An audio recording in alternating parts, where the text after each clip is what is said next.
S. Marshall Eel. There or be square. One is Georgia Central Casting. And you go there, they meet down. Okay, hey, Sidney Bronson. And man doing his acting thing. Wow, we just having lunch, man, you know. Just said, this is my good friend. We go way back, man, professionals as well. So, you know, he just telling me about his acting experience. He's working on something currently, you know, and we just chopping it up. So, you know, sit down and have a seat with us. You know, have a seat.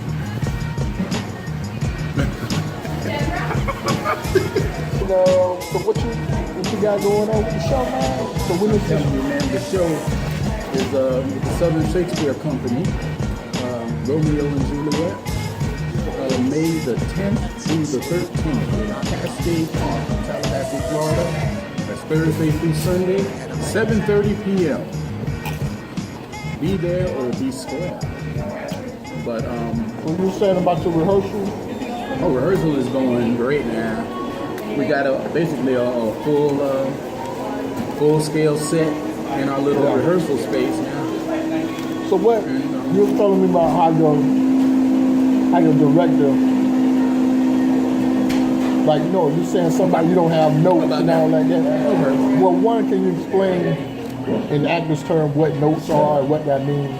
Well, notes. You know, whenever you are in rehearsal mode, you know, you do the scene, and then, you know, when you break, the director usually gives you notes or something, or you know, see where it is in his vision for the particular scene or whatnot, and he'll give you notes. You know, move more over here, or don't here, or bring this out more, or maybe something substantive about the character, and you know, what's your motivation for this? You know, because if you think it, you do it.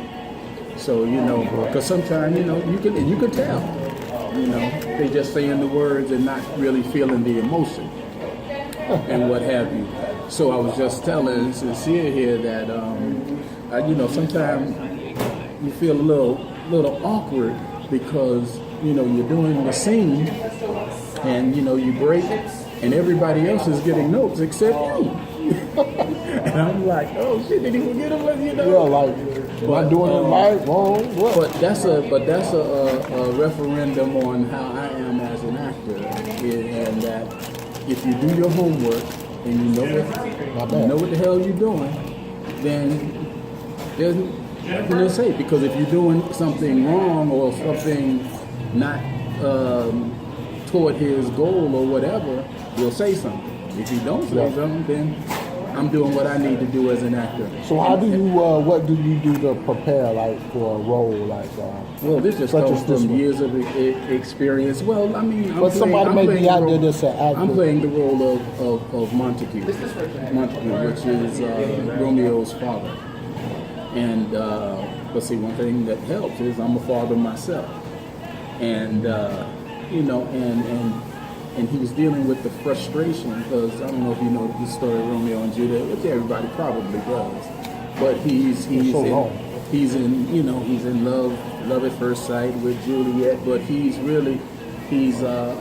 bequeathed to somebody else, but he really doesn't feel them, so he's depressed and everything. And his father, and you know, and parents out there, you know, when you try to talk to your kids and get them out of this slump, and you can't get them out that frustration that comes with that. That's what Montague is dealing with. So my son's exile has stopped the breath. What further woes conspire against mine age? Look, and thou shalt see.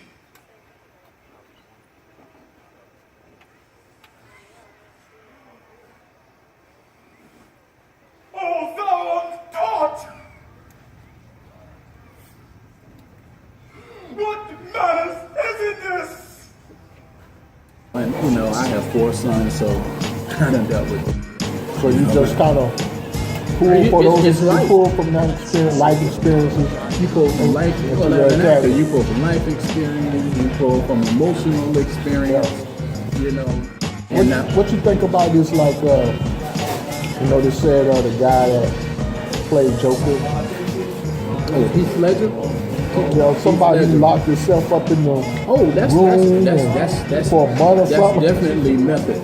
You know, when you I mean, is that you extreme become though? I mean, like, depends, man, because you know you playing real people and you playing real emotions and whatnot, and you know, and they have different acting styles and methods and stuff, and that's like strictly. I think that would be strictly Meisner. Meisner, you deal with emotions and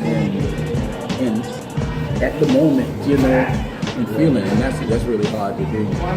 But you know, like if you do Stanislavski is more like memory, you know, remembering what it feels like. So whenever I am dealt with any kind of situation, whether I'm angry, whether it's a death in the family, and I'm dealing with those emotions and whatnot, you know that feeling you get, and you remember, and I stay aware, you know, this is what I'm feeling. So when I get a script, and in this case, Romeo dies, you know, Romeo is dead, and I'm coming in, and my son is dead.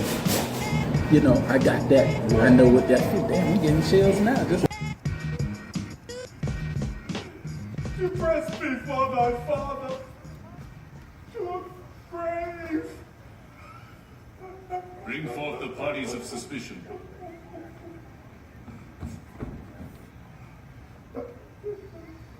you could go to an event and I can pull and relive that moment. Wow.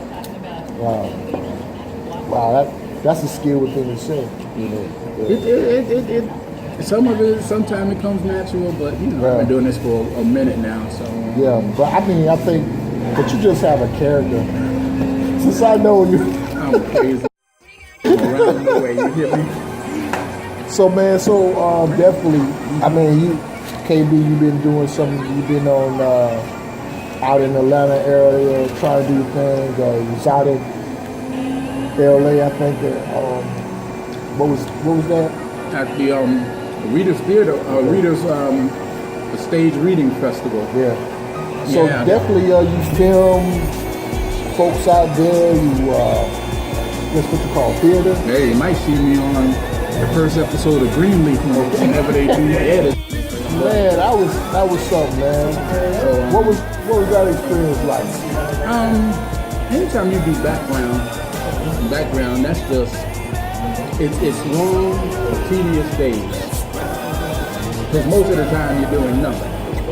You know, because they're setting up lights and doing whatever, and they get everything set up and doing, you know, so you're mingling with other background people.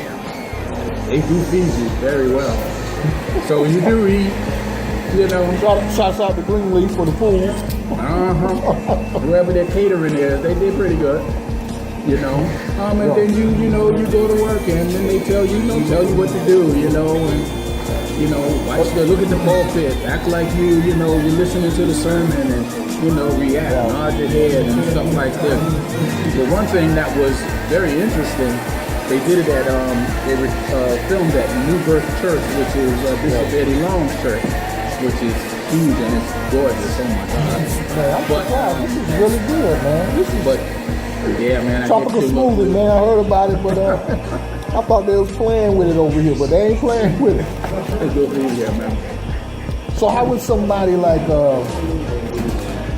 We'll wrap it up, but like, what would be the first step if somebody want to try to get into the background? I guess from what you're telling me, some people make a whole career out of this. They do it. So like, what they do for a living? Like somebody watching now, what would be their first step if you say, "Man, I've been trying to do that, but I don't know how to do that." So what would, like you say, step one would be what? If you're in say Atlanta, the premier and the oldest one is Georgia Central Casting, and you go there. They meet downtown at 10 a.m. and 2 p.m. Only time they see people. And you come at that time, they give you an overview, you sign up to get on their database and everything. They take pictures of you and stuff. So when the production companies come to town, television, film, they contact them, say we need doctors, we need lawyer types, we need this. They go in their database, boom, they'll put the notice out. You go there, And you can make anywhere, depending on the budget of the film, you know, you can make anywhere from $50 to $100, $200 a day. Just doing that, sitting around eating, doing nothing. But at the same time, you're meeting, you're meeting people, you're meeting industry people, and and that's it. Because this is business about networking. Yeah. Gotta network. Say that again. You gotta be likable. The key things of being successful: be on time, know your and make people like you. And see, Maybe giving game, man. hey man, that's the key. Giving game. I just had an interview with an agent, which I do have an agent now. The best agency, Miami, Florida, Las Vegas. And Give a shout out to them. Chris Racine, my man, he's in Miami, and I just talked with him. He just sent me the paperwork. I'm currently going over that. But I told him, anybody that's worked with me, and we do have a couple of mutual friends that he knows, ask him. And they'll tell you, always on time, I know that, and I'm good at it. That take you a long way. See, so it's not so much you being that talented, because anybody that watch TV or the movies, you see they ain't actors. They like television personalities. Or they get a little following, so they're celebrities. They're not necessarily actors. So, and there's real reality TV celebrity. There's a couple that can cross over, man. But I watch it for comic relief and entertainment value. So tell them, man, how can they reach out to you? They want to reach out to you. I'm on What's the best way? Twitter, Instagram, KSidneyB. That's KSIDNEYB on Twitter and Instagram. I'm at Kevin Bronson on Facebook. But don't holler at me on Facebook, because if you're not on my inner circle, I ain't gonna accept your friend request. That's just real. Well, we got to get him a fan page. I'm gonna get him that. That's coming. That's coming. Yeah, we got to get him up So a as I grow, yeah. Man, all right. So there it is, family. We're gonna go ahead and finish our little lunch here. Yeah, I'm ready to show sincere clip. And y'all be on the lookout for my man right here. All right, peace and love.